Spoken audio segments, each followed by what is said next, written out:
Ketenangan bukan hanya soal menahan diri dari amarah. Ini adalah bentuk kecerdasan. Kemampuan untuk tetap berpikiran jernih ketika segalanya di luar kendali. Dunia ini penuh dengan gangguan, tekanan, dan ketidakpastian. Setiap hari kita dihadapkan pada situasi yang bisa membuat kepala meledak. Kemacetan, konflik sosial, berita buruk, atau sekadar komentar menyebalkan di media sosial. Tapi di tengah semua itu, ada satu hal yang selalu bisa kita kendalikan, yaitu respons kita. Dalam filsafat Stoikisme, Marcus Aurelius dan Epictetus mengajarkan satu hal yang sederhana, tapi sangat sulit dilakukan, mengendalikan pikiran sendiri. Mereka percaya bahwa ketenangan bukan hanya kebajikan, tapi juga kekuatan. Dan itu masuk akal. Saat kita kehilangan kendali, kita jadi mudah dimanipulasi. Kita mengambil keputusan bodoh. Kita bertindak impulsif dan akhirnya menyesal. Tapi mereka yang tetap tenang, mereka yang bisa mengendalikan pikirannya sendiri, mereka punya kekuatan yang bahkan dunia pun sulit menggoyahkan. Tapi, bagaimana cara melatih pikiran agar tetap tenang dalam situasi apapun? Bagaimana caranya agar tidak terbawa arus emosi saat dunia di sekitar kita sedang kacau? Tetaplah di sini sampai akhir. Kita akan membahasnya secara mendalam dengan cara yang tidak biasa. Sebelum kita mulai, jangan lupa berlangganan. Karena di sini, kita tidak hanya membahas teori. Kita memahami bagaimana pikiran manusia bekerja. Sekarang, mari kita mulai.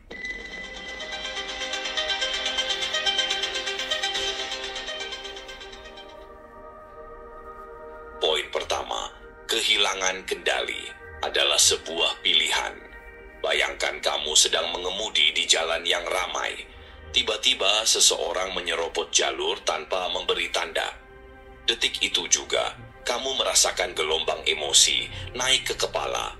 Jantungmu berdegup lebih cepat, rahang mengeras, tangan mencengkeram kemudi.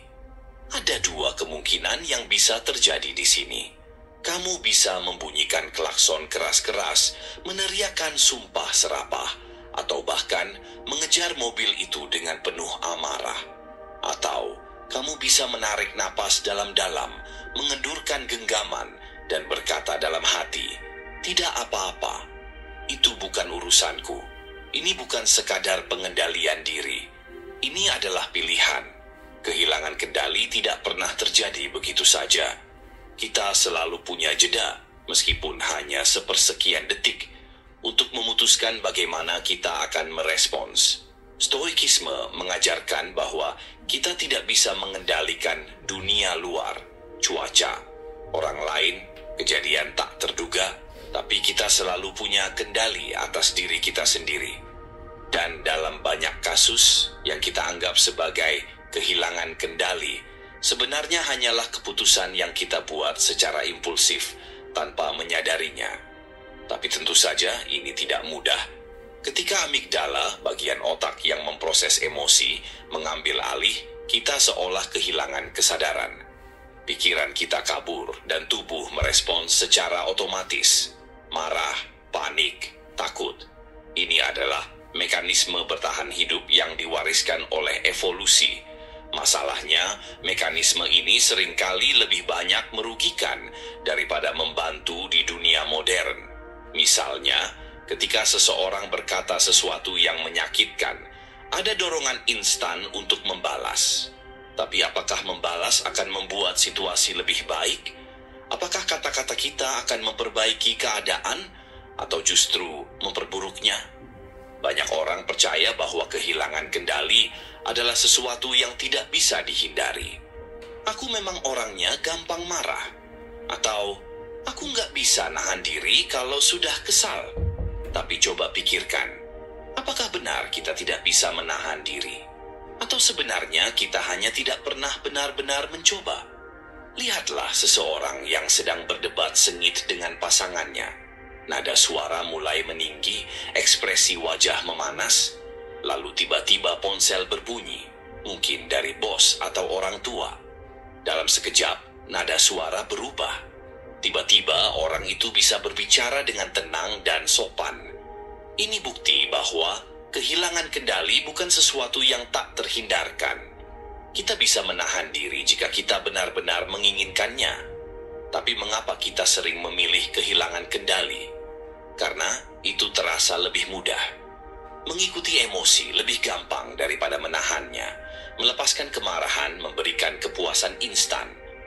Otak kita melepaskan dopamin ketika kita melampiaskan emosi, membuat kita merasa lebih baik, setidaknya untuk sementara. Namun, harga yang kita bayar seringkali lebih mahal dari yang kita sadari. Pernahkah kamu mengirim pesan dalam keadaan marah, lalu menyesalinya beberapa jam kemudian?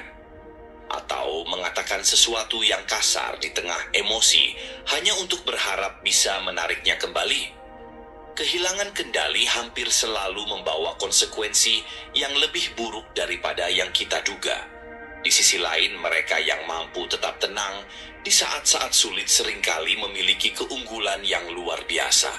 Bayangkan seorang pemimpin yang tetap stabil di tengah krisis, seorang atlet yang tetap fokus meskipun mendapat tekanan besar, atau seorang negosiator yang bisa mempertahankan ketenangan saat lawannya kehilangan kesabaran.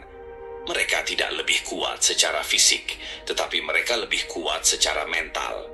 Lalu, bagaimana cara melatih diri agar tidak mudah kehilangan kendali? Pertama, sadari bahwa emosi adalah sesuatu yang datang dan pergi. Rasa marah, takut, atau frustrasi bukanlah bagian dari dirimu. Mereka hanyalah reaksi kimia di otak yang akan berlalu jika kamu tidak memberinya bahan bakar. Kedua, berikan jeda. Ketika dorongan untuk bereaksi muncul, tunggulah sebentar. Hitung sampai 5. Tarik napas dalam. Latihan sederhana ini memberi waktu bagi korteks prefrontal, bagian otak yang bertanggung jawab atas pengambilan keputusan, untuk mengambil alih dari amigdala yang reaktif. Ketiga, ubah perspektif. Setiap kali seseorang membuatmu marah, tanyakan pada diri sendiri, apakah ini benar-benar penting?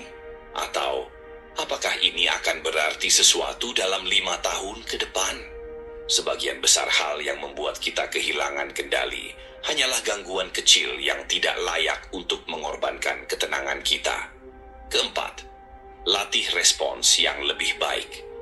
Jika kamu tahu bahwa situasi tertentu sering membuatmu kehilangan kendali, persiapkan cara lain untuk merespons.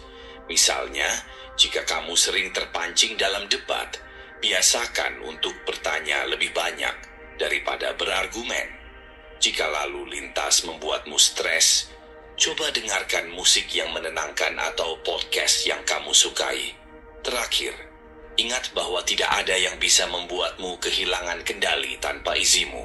Orang lain bisa bertindak seenaknya, tetapi reaksi yang kamu pilih adalah tanggung jawabmu sendiri.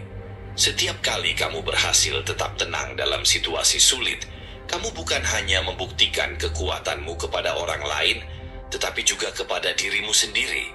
Kehilangan kendali memang terasa seperti sesuatu yang tidak bisa dihindari, tapi kenyataannya, setiap kali itu terjadi, kita sedang membuat pilihan.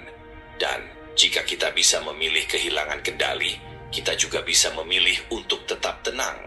Poin kedua, kendalikan pikiran Anda atau biarkan pikiran mengendalikan Anda. Bayangkan, kamu sedang duduk sendirian di sebuah ruangan yang sepi. Tidak ada suara, tidak ada gangguan, hanya kamu dan pikiranmu sendiri. Tiba-tiba, berbagai bayangan mulai bermunculan di kepalamu. Kekhawatiran tentang masa depan, penyesalan tentang masa lalu, atau bahkan rasa takut akan sesuatu yang belum tentu terjadi. Dalam momen seperti ini, siapa yang sebenarnya mengendalikan siapa? Apakah kamu yang mengarahkan pikiranmu, atau justru pikiranmu yang memegang kendali penuh atas dirimu? Biasanya, kita mengira bahwa semua yang terjadi di kepala kita adalah kebenaran. Tapi kenyataannya, pikiran itu seperti air. Jika dibiarkan tanpa kendali, ia bisa berubah menjadi badai yang menghancurkan. Tapi jika diarahkan dengan benar, ia bisa menjadi aliran yang menenangkan. Ini sebabnya filosofi Stoikisme selalu menekankan pentingnya mengendalikan pikiran. Saat seseorang tidak bisa mengontrol pikirannya, dunia luar akan mengambil alih. Ucapan orang lain bisa langsung memengaruhi emosinya. Perubahan kecil dalam hidup bisa membuatnya gelisah. Sedangkan mereka yang bisa mengendalikan pikirannya tetap tenang, tidak peduli seberapa kacau keadaan di luar sana. Pikiran seringkali menciptakan ilusi. Pernahkah kamu merasa sesuatu buruk akan terjadi, padahal sebenarnya tidak ada bukti yang jelas? Atau merasa seseorang membenci kamu hanya karena ekspresi wajahnya terlihat berbeda? Semua ini hanyalah hasil dari pikiran yang tidak terkendali. Ada satu kebiasaan yang sering membuat orang terjebak dalam siklus negatif ini. Terlalu banyak mempercayai apa yang dipikirkan tanpa mempertanyakannya. Misalnya ketika merasa tidak cukup baik, langsung percaya begitu saja tanpa mempertanyakan apakah itu benar. Atau saat merasa gagal, langsung menyimpulkan bahwa semuanya sudah berakhir, padahal mungkin hanya butuh sedikit waktu dan usaha lagi. Ketika kita tidak bisa mengendalikan pikiran, kita rentan terhadap apapun yang ada di sekitar kita. Misalnya, seseorang yang membaca berita negatif sepanjang hari akan lebih mudah merasa cemas, bukan karena dunia benar-benar lebih buruk, tapi karena pikirannya terus dipenuhi hal-hal negatif. Lalu bagaimana caranya agar pikiran tidak menguasai kita? Pertama, sadari bahwa tidak semua pikiran layak dipercaya. Anggap saja pikiran itu seperti seseorang yang suka berbicara tanpa henti di dalam kepala kita. Kita bisa mendengarkannya, tapi tidak harus selalu setuju dengannya. Kedua, perhatikan pola pikir yang sering muncul. Jika ada pikiran negatif yang berulang, tanyakan pada diri sendiri, apakah ini benar? Atau hanya perasaan sesaat? Kadang, hanya dengan menyadari bahwa itu hanyalah pikiran, kita sudah bisa melemahkan pengaruhnya. Ketiga, latih kesadaran terhadap saat ini.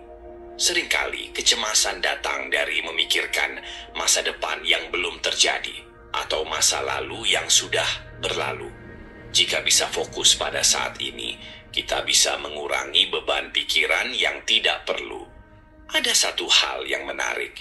Saat seseorang mulai belajar mengendalikan pikirannya, biasanya mereka akan merasa lebih ringan, seperti beban yang selama ini ada di dalam kepala mulai menghilang.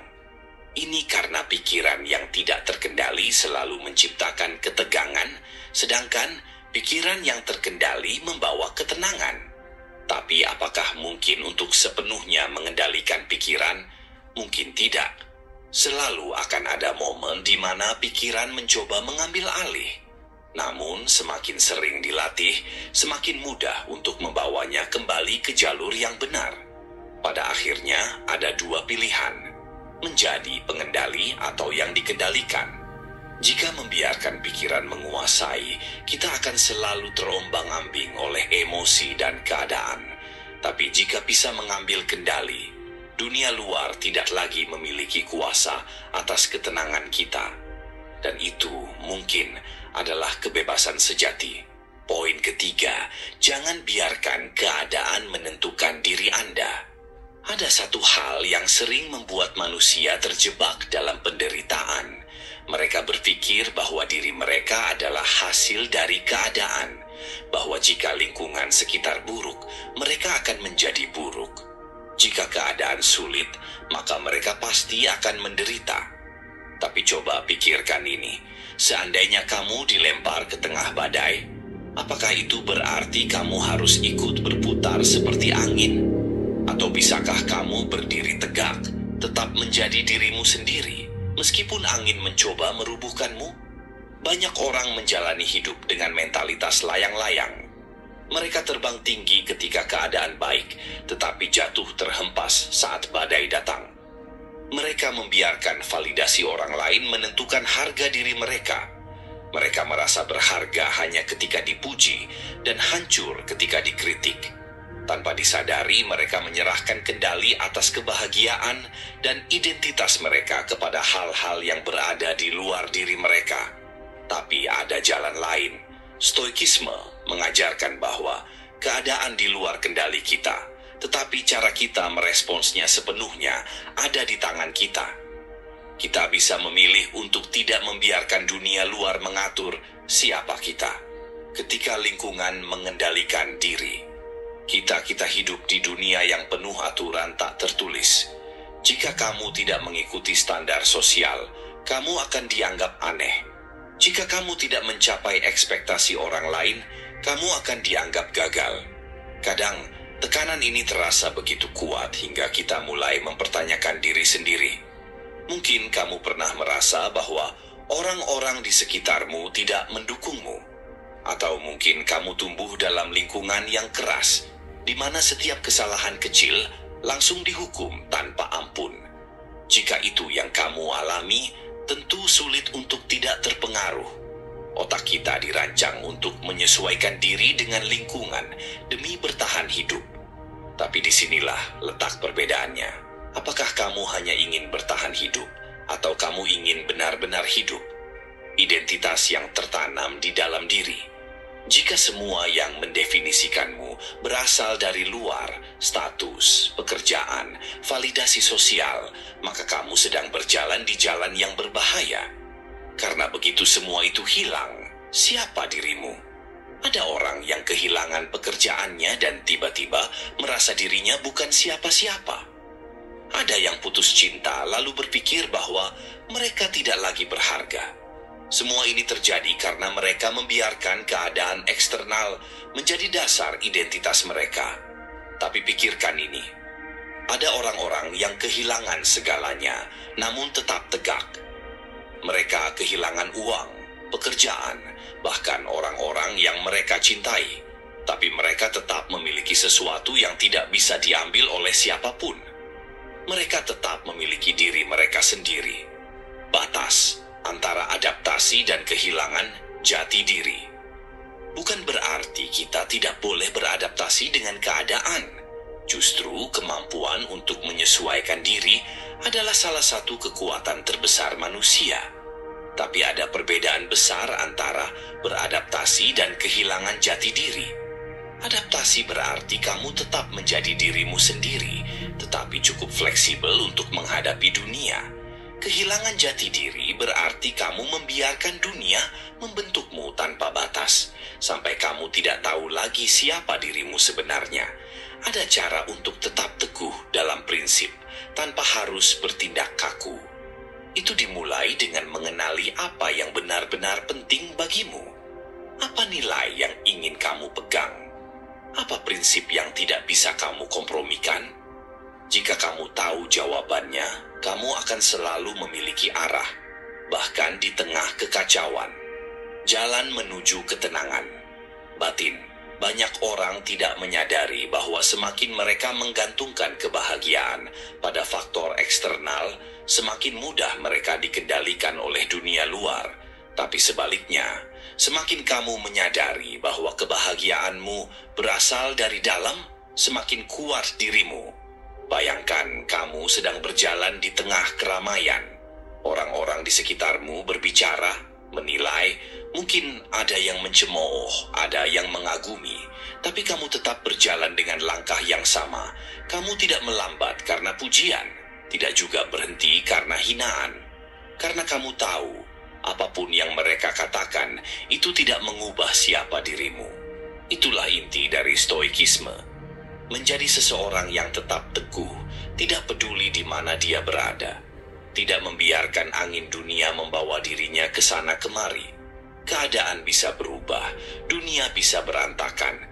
Tapi satu hal tetap, dirimu adalah milikmu sendiri. Poin keempat, hidup itu tidak adil, tetapi itu tidak masalah. Ada saat-saat dalam hidup di mana kamu merasa dunia ini berat sebelah. Mungkin kamu sudah bekerja lebih keras dari orang lain, tetapi mereka yang mendapatkan pengakuan.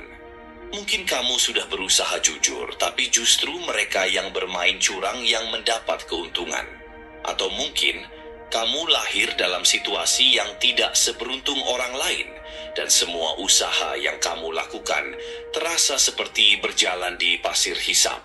Semakin kamu berjuang, semakin dalam kamu tenggelam. Lalu, bagaimana cara menghadapi kenyataan ini? Jika kamu menghabiskan seluruh waktu dan energimu untuk mengeluh tentang ketidakadilan, apa yang akan terjadi? Apakah dunia akan berubah?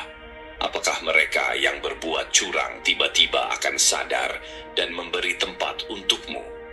Apakah semua kesulitan yang kamu hadapi akan lenyap hanya karena kamu merasa tidak pantas mengalaminya? Tentu tidak. Tapi disinilah perbedaannya. Ada dua jenis orang di dunia ini. Mereka yang menghabiskan waktu mengutuk ketidakadilan, dan mereka yang menerima bahwa dunia ini tidak adil, lalu mencari cara untuk tetap maju. Bukan berarti kamu harus pasrah. Tidak ada yang mengatakan bahwa kamu tidak boleh berusaha memperbaiki keadaan. Tapi sebelum itu, kamu harus memahami satu hal. Hidup itu tidak adil dan itu tidak masalah. Ketidakadilan itu seperti hujan. Kamu bisa berdiri di bawahnya mengutuk langit karena basah, atau kamu bisa mencari tempat berteduh dan tetap berjalan. Lihatlah ke sekitar. Apakah semua orang yang sukses berasal dari latar belakang yang sama? Apakah semua orang yang berjuang selalu kalah? Tidak. Ada orang-orang yang lahir dalam situasi sulit, tetapi mereka tetap maju. Bukan karena mereka menunggu dunia menjadi adil, tetapi karena mereka menolak untuk membiarkan ketidakadilan mendikte hidup mereka. Dan disinilah letak kebijaksanaan sejati. Ketika kamu menyadari bahwa ketidakadilan adalah bagian dari kehidupan, kamu mulai memahami bahwa mengeluh tidak akan mengubah apapun. Kamu hanya punya dua pilihan, menyerah dan menyalahkan keadaan, atau mencari cara untuk tetap bergerak maju. Tapi mungkin kamu berpikir, bagaimana kalau ketidakadilan itu begitu besar? Bagaimana kalau aku benar-benar tidak punya kesempatan? Pertanyaan yang bagus. Tidak semua ketidakadilan bisa dilawan. Beberapa hal memang berada di luar kendali kita. Tetapi justru itulah yang membedakan mereka yang kuat dan mereka yang menyerah. Orang yang kuat tahu mana yang bisa mereka ubah dan mana yang tidak. Mereka tidak membuang waktu untuk berperang melawan hal-hal yang tidak akan pernah berubah. Mereka fokus pada apa yang bisa mereka kendalikan. Misalnya, kamu lahir di lingkungan yang tidak memberikan banyak kesempatan. Kamu tidak bisa mengubah tempat lahirmu, tapi kamu bisa mengubah cara berpikirmu. Kamu bisa memilih untuk menjadi seseorang yang terus belajar, mencari peluang, dan menciptakan kesempatan untuk diri sendiri, sekecil apapun itu. Atau mungkin kamu merasa sistem di sekitarmu penuh dengan ketidakadilan. Kamu bisa memilih untuk tenggelam dalam kemarahan, atau kamu bisa berpikir lebih jauh. Bagaimana cara bekerja dengan sistem itu, atau bahkan mengalahkannya dari dalam. Dunia tidak adil, tetapi itu tidak berarti kamu harus menjadi korbannya. Ada sesuatu yang menarik tentang otak manusia. Saat kita terus-menerus melihat dunia sebagai tempat yang tidak adil, kita cenderung kehilangan harapan. Tapi ketika kita mulai melihat ketidakadilan sebagai sesuatu yang bisa kita navigasi, sesuatu yang bisa kita hadapi dengan strategi dan ketenangan, dunia tiba-tiba terasa lebih bisa dikendalikan. Jadi, jika hidup tidak adil, apa yang harus kamu lakukan? Pertama, terima kenyataan itu. Jangan buang energimu untuk mengeluh. Kedua, tentukan mana yang bisa kamu ubah dan mana yang tidak. Ketiga, lakukan apa yang bisa kamu lakukan tanpa terjebak dalam kepahitan atau kemarahan. Dan keempat, jangan biarkan ketidakadilan merusak ketenanganmu. Karena pada akhirnya, ketenangan bukan berarti menerima segala sesuatu tanpa perlawanan. Ketenangan adalah mengetahui kapan harus bertindak, kapan harus menerima, dan kapan harus tetap maju tanpa kehilangan kendali atas dirimu sendiri. Hidup memang tidak adil, tetapi bukan berarti kamu harus kalah. Poin kelima, hidup itu kacau, tetapi ketenangan ada di dalam diri Anda. Kamu pernah merasa seperti dunia ini terlalu berisik, seperti tidak peduli seberapa keras kamu mencoba, ada saja hal yang berantakan. Ada orang yang mengecewakanmu, ada masalah yang datang tanpa aba-aba, ada rencana yang tiba-tiba gagal. Dan seolah itu belum cukup, kepalamu sendiri ikut-ikutan ribut. Pikiranmu berlarian kemana-mana, memikirkan apa yang bisa terjadi, apa yang seharusnya terjadi, dan apa yang tidak seharusnya terjadi. Itu melelahkan. Tapi kalau dipikir-pikir, bukankah hidup memang seperti itu? Berantakan, tidak bisa diprediksi, kacau, dan mungkin itu bukan masalahnya. Masalahnya adalah bagaimana kamu bereaksi terhadap semua itu. Bayangkan ini, kamu sedang di tengah badai besar, angin bertiup kencang, hujan deras mengguyur, dan di sekelilingmu hanya ada kekacauan. Tapi di tengah badai itu, ada satu tempat yang tetap tenang. Tidak tersentuh oleh hujan, tidak terpengaruh oleh angin. Tempat itu adalah pusat badai, eye of the storm. Dan itu seharusnya menjadi dirimu. Orang-orang sering berpikir bahwa ketenangan itu berasal dari keadaan sekitar yang damai. Bahwa kalau saja hidup ini lebih mudah, kalau saja tidak ada masalah, kalau saja orang-orang lebih baik, maka mereka bisa merasa tenang. Tapi kalau begitu, artinya mereka menyerahkan ketenangan mereka pada sesuatu yang di luar kendali. Dan itu berbahaya. Karena hidup tidak akan pernah berhenti menjadi kacau. Jadi satu-satunya cara agar kamu bisa benar-benar tenang adalah dengan menemukannya di dalam dirimu sendiri. Bagaimana caranya? Pertama, sadari bahwa pikiranmu adalah alat. Seperti otot, ia bisa dilatih. Kalau selama ini kamu mudah panik, mudah marah, mudah frustrasi, itu bukan karena kamu lemah. Itu hanya karena kamu belum melatih ketenanganmu dengan cukup baik. Dan otak manusia punya keistimewaan. Ia bisa berubah. Neuroplastisitas. Semakin sering kamu melatih pola pikir tertentu, semakin kuat pola itu terbentuk. Kalau selama ini kamu sering bereaksi berlebihan terhadap sesuatu, bukan berarti kamu harus terus seperti itu. Kamu bisa melatih diri untuk tetap tenang. Latihan pertama, jangan buru-buru percaya pada pikiran pertama yang muncul saat sesuatu terjadi. Misalnya, seseorang mengatakan sesuatu yang menyebalkan. Biasanya, otomatis kamu langsung tersinggung, merasa diperlakukan tidak adil dan ingin membalas. Tapi tunggu, sebelum kamu bereaksi, tanyakan ini pada dirimu sendiri. Apakah aku benar-benar harus marah?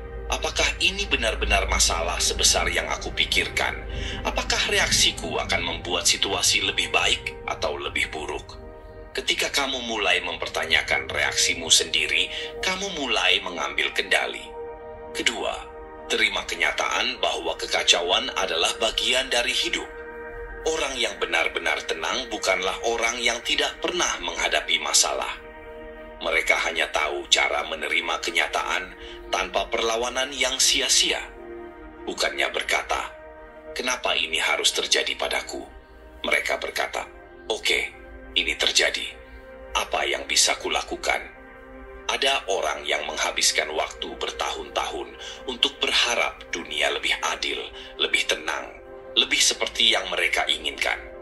Tapi ada juga orang yang sadar bahwa dunia memang tidak bisa dikendalikan sepenuhnya, dan mereka memilih untuk mengendalikan satu hal yang bisa mereka kendalikan, diri mereka sendiri. Itulah perbedaan antara orang yang selalu stres dan orang yang tetap tenang, bahkan di tengah kekacauan. Ketiga, jangan mencari pelarian yang tidak menyelesaikan masalah. Banyak orang mengira bahwa ketenangan bisa ditemukan dalam hiburan, alkohol, atau distraksi lainnya. Dan memang, itu bisa membantu untuk sementara, tapi begitu efeknya hilang, masalah tetap ada. Kalau kamu benar-benar ingin tenang, kamu harus membangun ketenangan dari dalam. Dengan latihan pernapasan, dengan meditasi, dengan belajar, melepaskan hal-hal yang tidak bisa kamu kendalikan. Dan mungkin yang paling penting, dengan belajar mempercayai dirimu sendiri. Karena yang sering membuat kita gelisah, bukan hanya kekacauan di luar, tapi ketakutan bahwa kita tidak cukup kuat untuk menghadapinya. Padahal kenyataannya, kamu lebih kuat dari yang kamu kira. Lihat saja, kamu sudah melewati begitu banyak hal dalam hidup ini. Kamu pernah mengalami hari-hari buruk dan kamu tetap bertahan. Kamu pernah merasa tidak sanggup, tapi nyatanya kamu masih di sini. Kamu lebih tangguh dari yang kamu sadari. Jadi lain kali ketika hidup mulai terasa berantakan, ingat ini, kekacauan itu wajar, itu bagian dari hidup.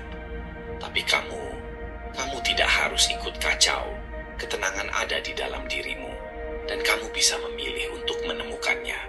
Poin ke-6, ketenangan bukanlah kelemahan melainkan kekuatan.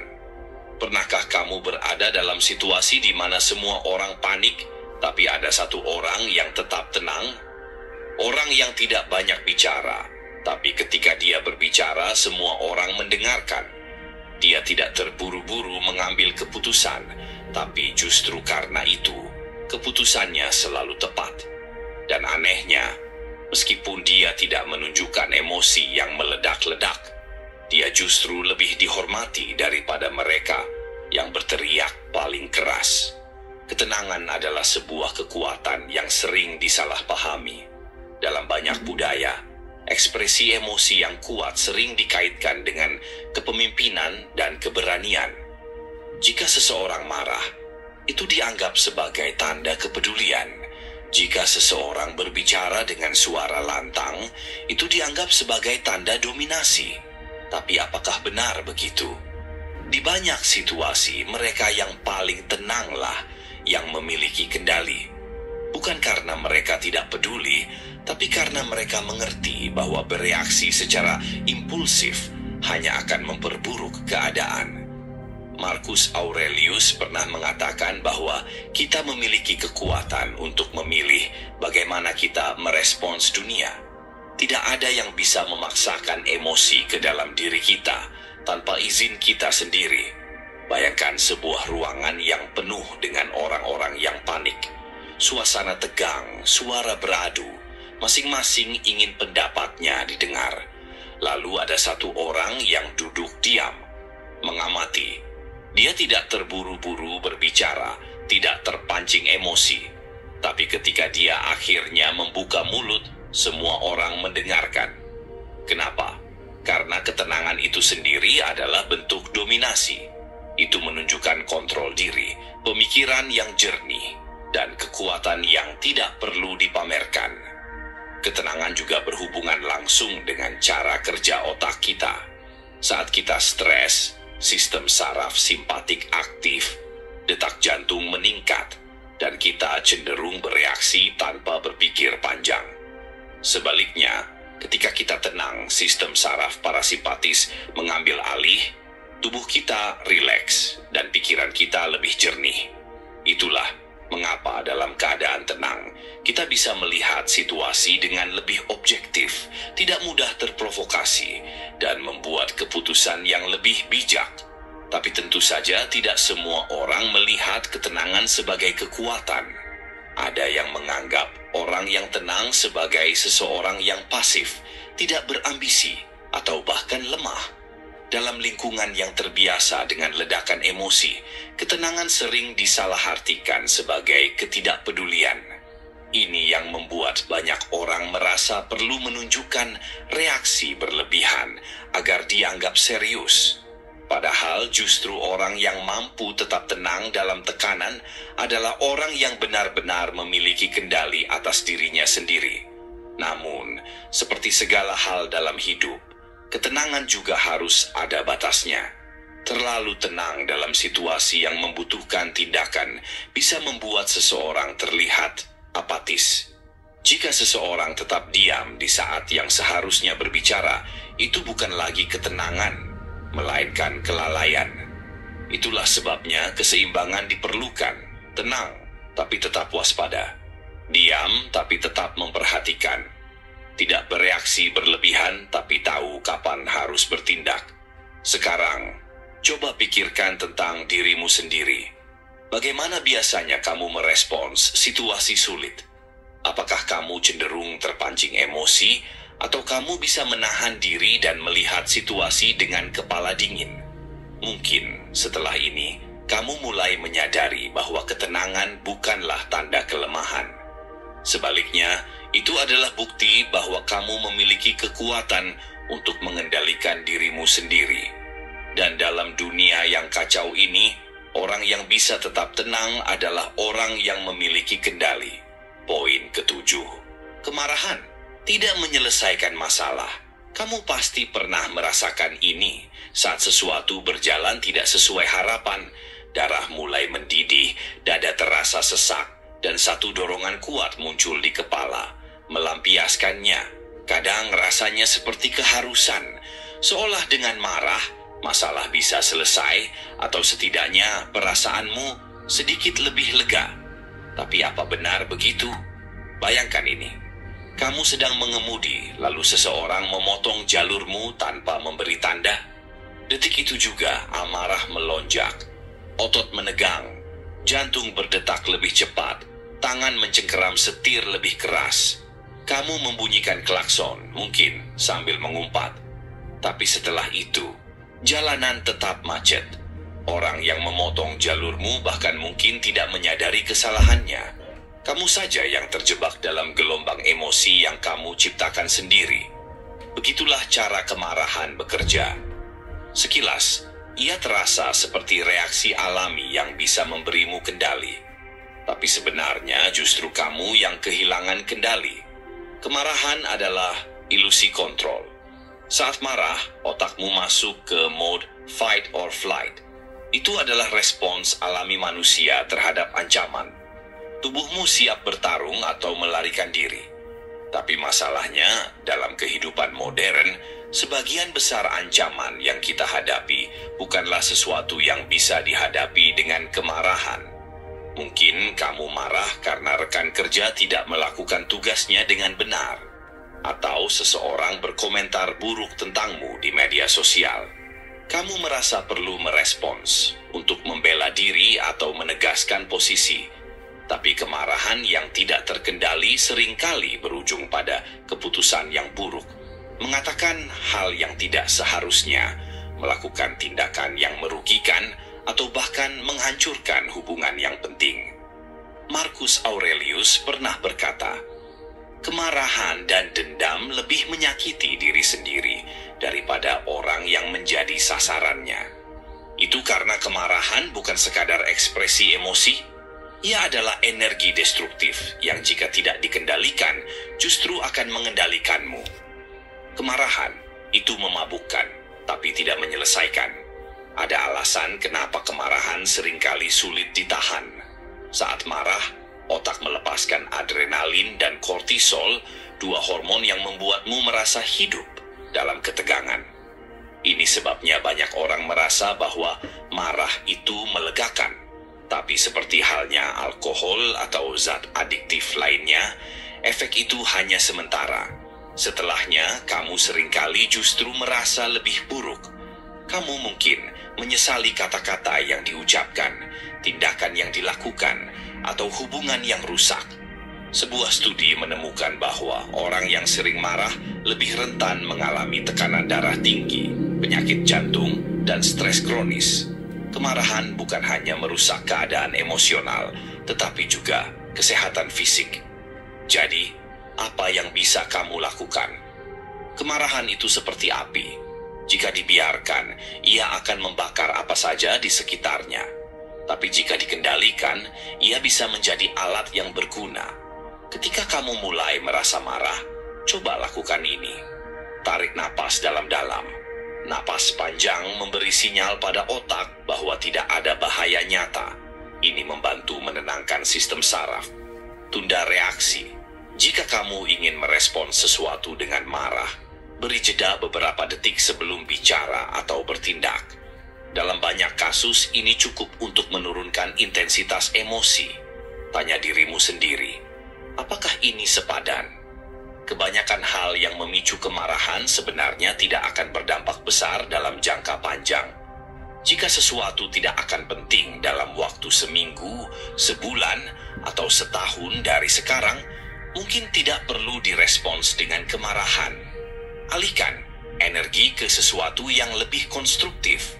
Olahraga, menulis, atau sekadar berjalan kaki bisa membantu melepaskan ketegangan tanpa merusak apapun.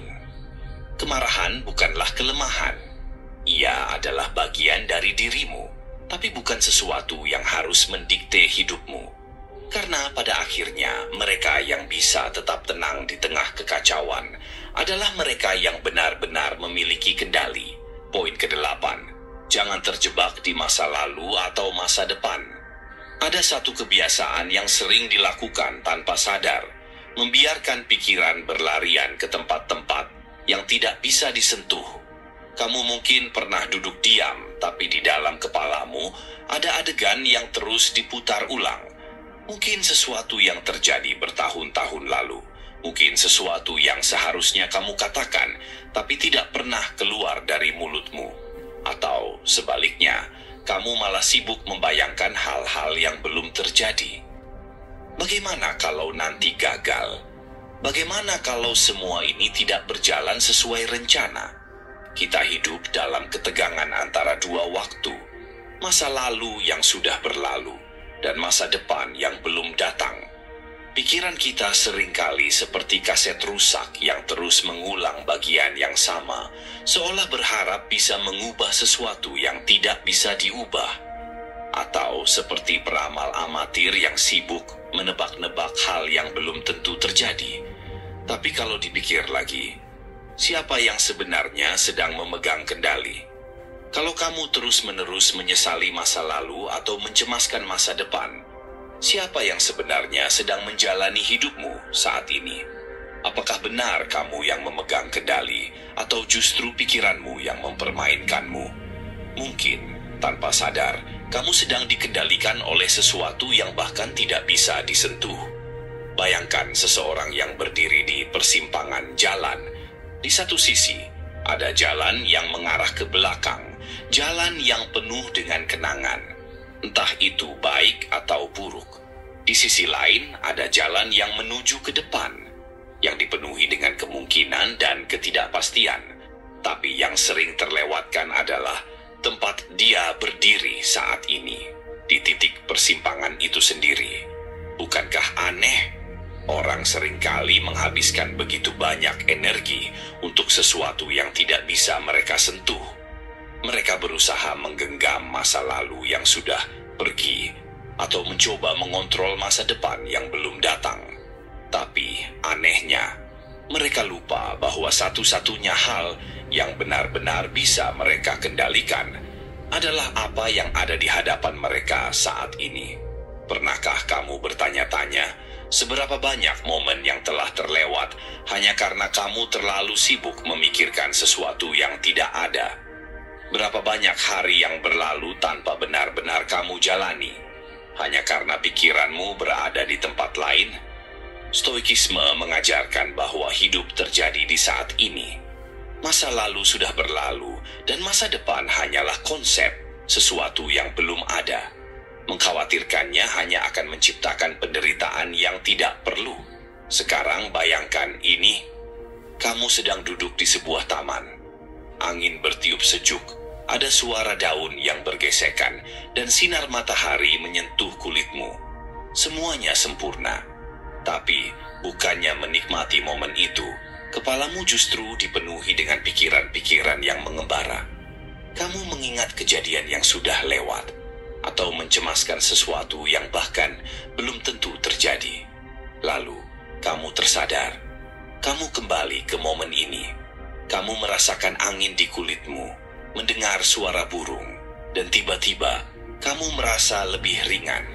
Bukan karena masalahmu hilang, tapi karena untuk sesaat kamu benar-benar hadir. Dan mungkin itu satu-satunya yang perlu kita latih, kemampuan untuk kembali ke momen ini, lagi dan lagi.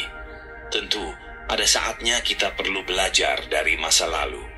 Ada pula saatnya kita perlu merencanakan masa depan. Tapi bukan berarti kita harus terjebak di sana. Yang lalu, biarlah berlalu. Yang akan datang, biarlah datang. Dan kamu hanya perlu benar-benar ada di sini, sekarang. Kesimpulan, latih pikiran Anda agar tetap tenang dalam situasi apapun. Jadi, kalau kita tarik benang merah dari semua ini, kuncinya sederhana, tapi seperti biasa, yang sederhana justru paling sulit dilakukan. Ketenangan bukan tentang menghilangkan masalah, bukan juga tentang menghindari emosi, tapi tentang bagaimana kita merespons. Banyak orang ingin hidupnya tenang, tapi mereka sendiri yang menciptakan kekacauan, menginginkan kendali atas hal-hal yang seharusnya diterima, bereaksi terhadap hal-hal yang seharusnya diabaikan, terjebak di masa lalu atau cemas akan masa depan, padahal yang mereka miliki hanya satu, saat ini. Dan inilah pertanyaannya, sejauh mana kita sudah melatih diri untuk tetap tenang? Apakah kita masih membiarkan keadaan mendikte siapa diri kita? Apakah kita masih mudah tersulut oleh hal-hal yang tidak seharusnya? Ketenangan adalah latihan. Sama seperti otot, dia perlu dilatih terus-menerus. Bukan sesuatu yang datang begitu saja, tapi sesuatu yang tumbuh dari kebiasaan. Dari cara kita berpikir, dari cara kita merespons, dari bagaimana kita memilih untuk menjalani hidup ini. Maka, kalau ada satu hal yang bisa kita ambil dari pembahasan ini, mungkin ini. Latih pikiranmu seperti seorang petarung melatih tubuhnya. Karena dunia ini tidak akan menjadi lebih tenang, tapi kita bisa. Terima kasih sudah mengikuti pembahasan ini sampai akhir. Jika kamu merasa ini berguna, jangan ragu untuk berlangganan dan tetap terhubung. Karena di sini kita tidak hanya bicara tentang hidup, kita belajar cara mengendalikannya. Sampai jumpa di video berikutnya.